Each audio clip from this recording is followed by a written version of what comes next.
Hello, welcome to 30 Minutes. I'm Rick Anthony. We hear a lot of chatter these days about the Millennials, the people born roughly between 1980 and 1999. They're unemployed, underemployed, living at home with their parents, burdened with debt from their college years, and uncertain about the prospects for the future. That's the cloud hanging over about 80 million of our young people in this country. In fact, according to a recent report, the percentage of millennials, young people in this country who are interested in owning or investing in new businesses, has dropped precipitously. They are risk averse, or seem to be, for reasons we still don't understand. Happily, my guest today is an exception to that. Derek Fiorenza has been here before with his story about Food for Friends, a program he started in 2007 to feed the homeless in Philadelphia. That's his avocation. His vocation is as COO and Vice President of Summit Group Retirement Partners, Inc., a consulting firm that works with employers in designing, administering, communicating retirement plans for employees.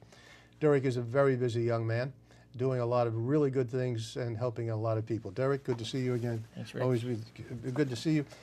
You've been here now 3 or 4 times. Even your appearance is evolving. I remember the first time there was the ponytail. Long hair. Long hair, yes, indeed. Talking about football as well as all the other things. Absolutely. You're here, however, to introduce a new member of Food for Friends. Yes. The chairman of your board, Dr. Angelo Armenti. Angelo Armenti. Yes. Armenti? Armenti, Armenti. yes. I love that. So they say it in Italy. That's, yeah. And here in Wayne. You started this as a concept. You started it because you saw a need, and with your father and your friends and family, you started taking food down to, and as so often happens with what we'll call a social venture, social entrepreneurial venture. There was a concept, it became an idea, you began to actualize it, and now it is a movement. And because it's a movement and bigger and more complex, you need people like Dr. Armenti to bring their wisdom, their experience, and so on, to grow an organization. So why don't we begin with, I know who you are, we'll get back to that. But Doctor, what's your background? What attracted you to Derek and what he's doing? What role are you going to play as chairman of the board? My role that Derek has asked me to carry out, and I've agreed to do, is to serve as the chairman of his board. Basically to take an idea that Derek has developed very, very successfully, and he's grown tremendously all on his own with his friends in the last few years, and he wants to take it to the next level. Basically, I think Derek needs someone who can perhaps help raise funds to accomplish the ambitious mission. And he's aware of the fact that during my time as university president, we were able to raise $55 million in private money over 20 years. From a state school, which doesn't normally attract philanthropists, as you can imagine. So Derek would like me to help in that regard, and also to help with my experience with nonprofit boards, which I've had some experience. You're CEO, President Emeritus of California University of Pennsylvania, one of the sister institutions to Westchester. But we are all Villanovans. Yes. Yes, all Villanova grads. Yeah. And Derek, I guess, was a student at California? He was. I got to know him there, not as a student, but I got to know him as a punter on our football team, and he was a very good one. But at the time, you weren't aware of what he had hoped to do? No, I hadn't heard about F4 at that time, although I met his dad and his granddad, also Villanova grads, and got to know Derek and to respect him very much. He's a great role model for other young people, because he was obviously fortunate to be born into the family he was born into. He's had a great education, but he understands the importance of giving back to others, and that's why I admire him. You've spent most of your career in academia? Entirely, 40 years. And your specialty is physics? My discipline is physics, and I was at Villanova as a physics professor for 20 years, and then out to California University for another 20 years, and I left there in 2012. But in retirement, which of course has been redefined. Yes.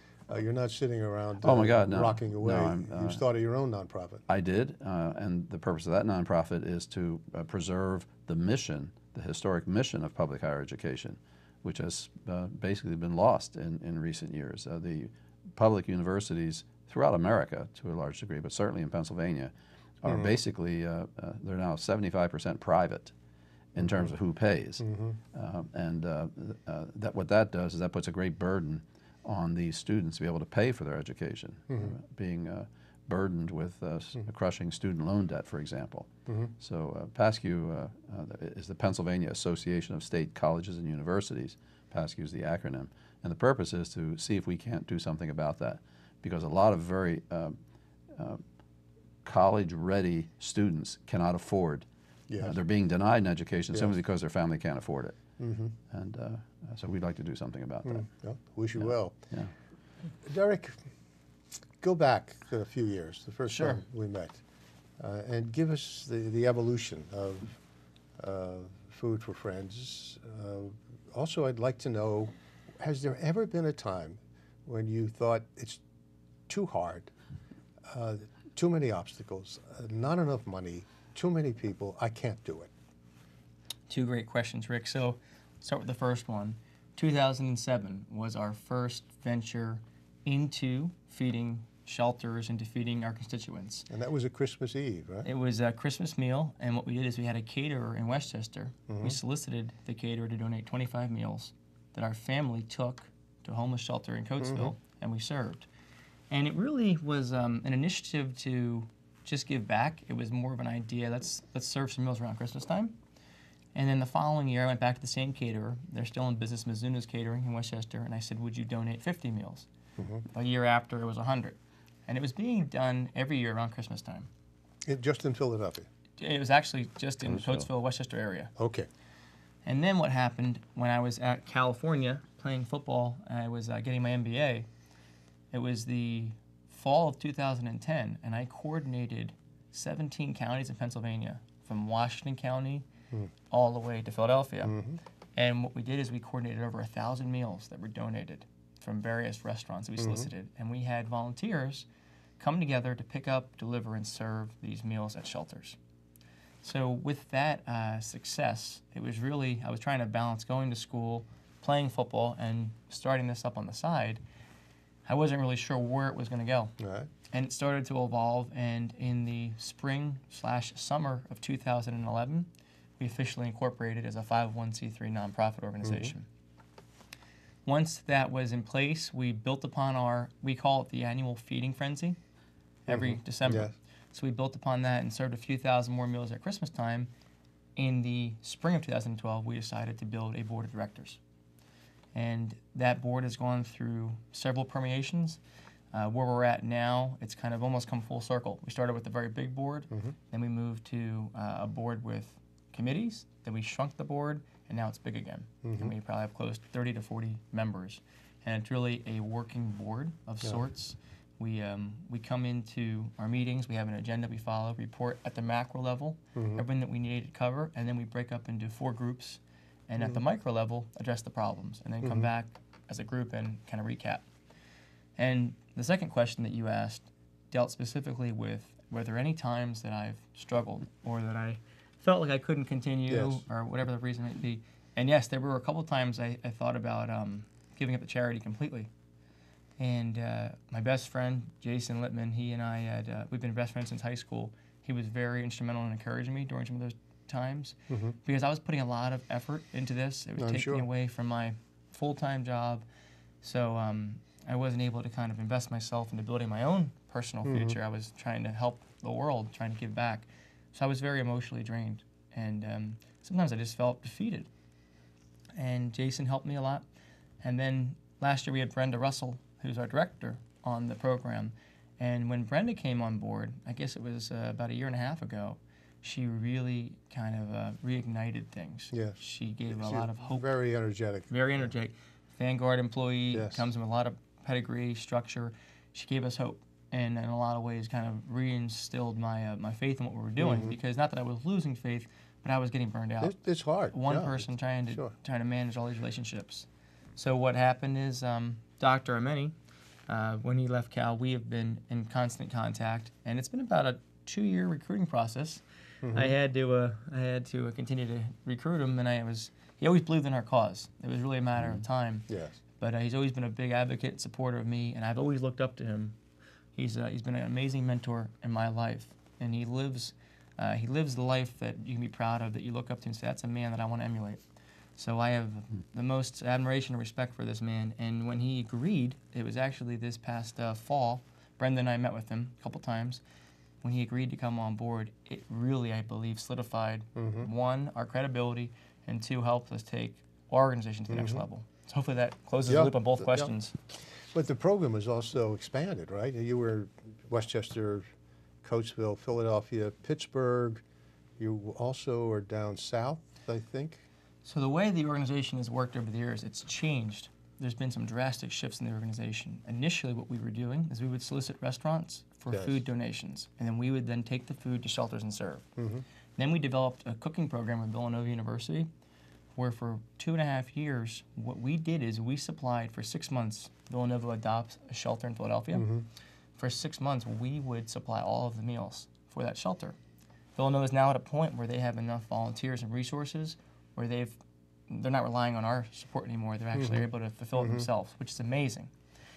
So the organization has changed from asking for restaurants to donate meals and cooking meals, which we still do a little bit. Those two activities are done slightly. We've moved into being a facilitator or an unpaid broker, where we connect food sources to agencies in need. So what does that mean? We take a restaurant and we say, what is your excess food that you have that you're discarding? Let's repurpose that and let's transport that to a shelter in need that can use it. So what we're doing is we're forming the relationship. 40% of the food in this country is wasted. 22% is on the consumer level. That's your supermarkets, your restaurants. So we believe that there's an opportunity there to link up the food source to the food agency. It's difficult because sometimes that requires logistical transportation. So that's something we're still working through. But it's something that is very beneficial to these shelters that are always in search of food. So Fiorenza's Food for Friends is no longer seasonal. It's no longer just Christmas time or Thanksgiving or the holidays. It's year-round? Year-round. And then the other major initiative that we run, and this is a very exciting one because this one is fully operational. We work with companies, and we ask companies to participate and become an F4 partner. And an F4 partner could be one of three ways. They make a donation, they provide us an opportunity to speak to their employees and educate them about the problem, and they participate in a non-perishable food drive. And what we do is we direct the food drive, what types of foods they should be collecting, and we link them to a local food agency or a local food pantry or cupboard. And the company will actually take the food to that pantry. What does that do? One, it empowers the company. Two, it supports the pantry. And three, it creates a natural volunteer pool for these small pantries. These companies might not be aware of these pantries. The pantries might not be aware of the companies. We've now created synergy, as Stephen Covey would say, win-win, right? Absolutely. So the initiatives are being a facilitator for the perishable food and a facilitator for the non-perishable food. And how do we do it? A 3-step process. Education. We always have believed in creating hunger awareness. Hunger awareness for our community, our constituents, the people that support us, and the people that we support. We want to engage our community, and we want to then provide an avenue or a pathway to eradicate the problem. So we call it the 3 E's: education, engagement, and eradication. So that summarizes everything where we've come from and where we're at now. Now that you're a more mature not-for-profit, I think you're running into problems because, let me step back. My mail at my office these days and at my home, 99% of it is appeals of one type or another. As you know, you get on one list and you're on all the lists. And they're all worthy causes, whatever they are. But they're all competing, fiercely competing for the same dollars. You must be in exactly the same position because there are a number of other organizations who have essentially the same mission as yours. So how do you differentiate? You're not a for-profit, but you have to operate like a for-profit. It's an excellent question. And so how do you differentiate from the other very worthy, very deserving organizations who are trying to accomplish essentially the same mission? It's an excellent question, and that's one of the areas, and I'll let you talk a little bit about the strategic plan when we get into it. But one of the reasons we've built a strategic plan with Dr. Many is to address that. I want to make it very clear to the public, we do not compete with any of the food agencies that are out there. We're here to complement and support them. So our efforts do not... Because the problem is so big. Yes. There are plenty of opportunities to help and not tread on anyone else's toes. Exactly. And I'm going to use a concept we learned in our economics class. red water where the sharks swim, Yes. and blue water, which is open. So we're not targeting the companies that are already donating to these pantries. We're targeting the companies that have never made a donation. Okay. So there isn't a competition in that sense, because the food, there is so much, as Dr. Many said, the problem is so vast and broad. We're complementing and supporting, not supplanting. But there is competition. And I'll let you talk And about the strategic. in probing Derek and his board members about when you do strategic planning, it's always based on the idea of competition. Yes. And I kept asking, who are F4's competitors? And he kept saying, well, we don't really have any. I said, well, then that defeats the purpose of a strategic plan. And we finally figured it out at a meeting recently. Delusional. Well, no, there's competition, but it's not competition against other people doing what he's doing, what F4 is doing. The competition is to provide these services free of charge means some way to fund it. There's where the competition comes, and you just talked about it. Right. So what F4 has to do is to make the case to the foundations and the philanthropists with all those other competing, very worthy interests. I think F4 has an opportunity to be very successful for the following reason. Not everybody is concerned about the fate of, say, animals. Some people are. Not everybody is concerned about some other issues that may only affect a segment of the population. But everybody is interested in having 3 meals a day, and if they're fortunate enough to have those 3 meals a day, it's not a tough sell to say, you know, there are people who go to bed hungry in this country, as wealthy as this country is. So I think that actually F4 has the kind of mission. In fact, that's the reason why I actually agreed to help Derek, believing that I could actually help him, is that the mission is so profound and affects so many people. I think F4 can compete on that level. So the idea is to get funding so that these services can be provided free of charge to the shelters, for example. And let's examine, let's just examine real quickly what we're trying to do. 70 billion pounds of food is thrown away in the United States every year. 70 billion? Billion. It's enough food to fill the Rose Bowl every day. And the food banks, maybe they save a few billion of those pounds. So the opportunity is such that if we can facilitate, that is value we're providing to the market. Right. We don't accept federal funding. We don't accept state funding. We don't accept local funding. We've never charged, when we used to transport food, transportation costs, membership fees, agency fees, and we never and never will charge for facilitating relationships. So we build these relationships, we link up the agency to the food source, and we're not charging. So I think that also is a differentiator in why an organization would want to fund our operation. So you rely entirely on individual or corporate donations? Yes, sir. Foundations. And foundations, okay. Going forward, do you see yourself having to or becoming eligible for federal, state, or local funding? Yeah, I'll have to have that conversation with Derek. With Derek? Yeah. No, we won't do that. His concern is legitimate because when you accept, Take the money, you take the strings to go with it. exactly. Yeah. But there are I believe that the primary source for F4 success will be foundations, Yeah. nonprofit foundations, who care about this. And of course, we're going to convince them by demonstrating success at the local and the regional level and convince them that that model can be replicated across the country. Now, Derek would like to also help eradicate world hunger, but the world is very different from the U.S. In the U.S., there's an abundance of food, a surplus of food.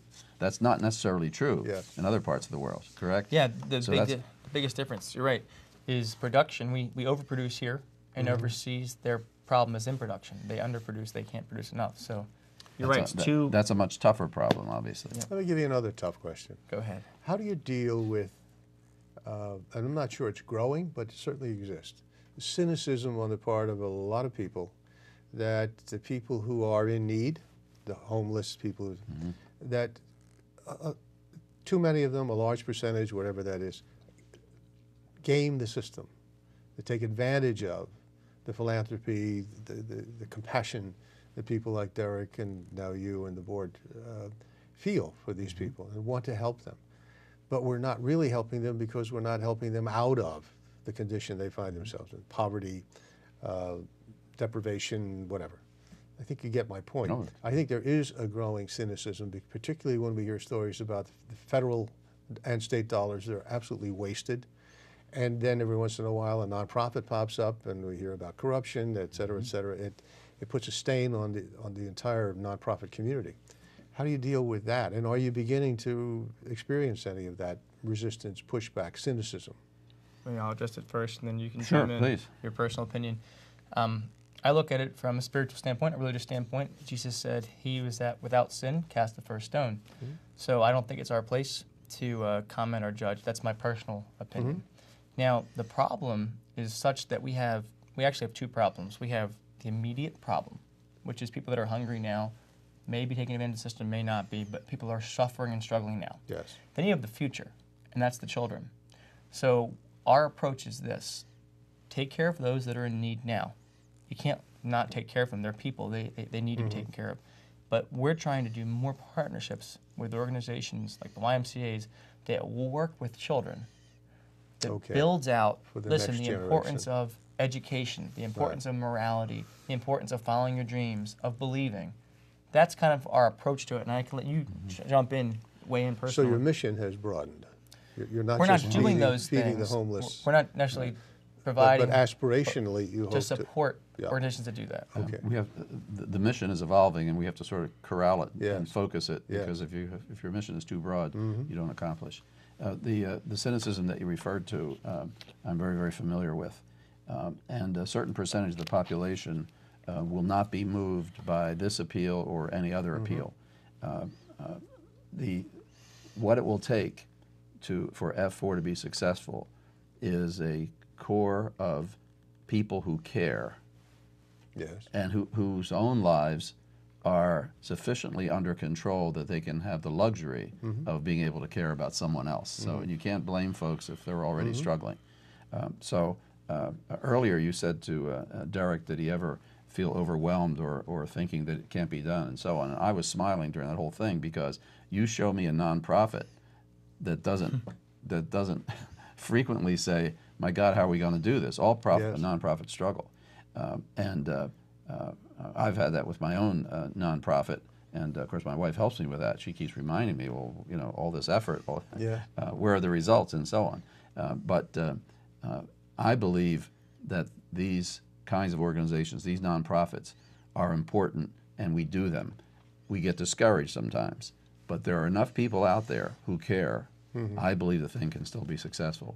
The other point that you raised about some nonprofits that have been basically created a scandal by having a large percentage of the money not go to the purpose of the organization. Well, that's a disgrace. That should not be an issue. That will not be an issue with F4 as long as Derek and I are there, for the following reason. We're not, basically the services are going to be provided free of charge to the people who need it. And the foundation community, the private philanthropists, that's where the funding will come from, and we'll obviously have to account for every penny, and we will do that. Your overhead costs are relatively small because you don't have a large paid staff. Well, we have no paid staff at the moment, but that's not realistic, because if you want to grow this thing, you need somebody. And of course, Derek's goal, and he'll be happy to tell you about it, is to be able to have a small paid staff. And Derek turned up an article recently showing that some foundations now recognize that nonprofits do need a paid staff to be able to do what they're doing. You need volunteers, of course, and we'll have a ton of them. I believe that the F4 will never have an integrity problem. It will not, because every penny will be accounted for. And when you're dealing with foundations, even, of course, the federal government's another example. Whenever you get a penny from them, the accounting can actually can cost you money. I mean, it's expensive. But foundations are that I've seen and dealt with over the years. Obviously, you have to report. You have to show exactly where, and of course, you have to be able to show that the funds are being used for the purpose that they agreed to give it to you for. A good bit of the money is going to come from the older generation, because that's where the money is. That's where it is. The volunteers, the people who sign on, are going to come from the younger people, the millennials, for the most part. Correct. At the top of the show, I characterize millennials as being distraught, despondent, negative, mired down in debt, et cetera, et cetera. Obviously, it's a generalization, perhaps an overgeneralization, but that's what I hear, and that's what I see from the data. As an educator and as a social entrepreneur, what's your take on the millennials? Are you optimistic about them in the long run? Absolutely. Why? Oh, a couple reasons. I happen to have graduated in years, every time I got a higher education degree, the media was saying that the employment market was dismal. Yes. And it was not easy, but I and all of my classmates eventually found decent jobs. And You I were a think, different generation. You were more resilient. You well, could improvise. I need, in fact, the second part of my answer is going to deal with that. Quite aside from my personal experience, which is really irrelevant, there's something in the human spirit Yes. that the millennials, even though they've been dealt a tough hand, they will succeed for the following reason. Arthur Toynbee, who wrote A Study of History, his masterpiece, 10 volumes, he studied every civilization that ever existed on Earth. And he found certain patterns in those civilizations. And one of the ones that he found, and I'm going to make sure I get the quote right. One of his chapters is called "The Virtues of Adversity." And here's what he found. Civilizations that faced the greatest challenges recorded the greatest achievements. Humans, when put upon, Yes. rise to the challenge. Only if there's good, strong leadership. It does take leadership. It does take leadership, yes. But humans have that spark right. within them. And I would say to the millennials, take heart. You face adversity, no doubt about Yes. that. But 6,000 years of human history suggests you can still win.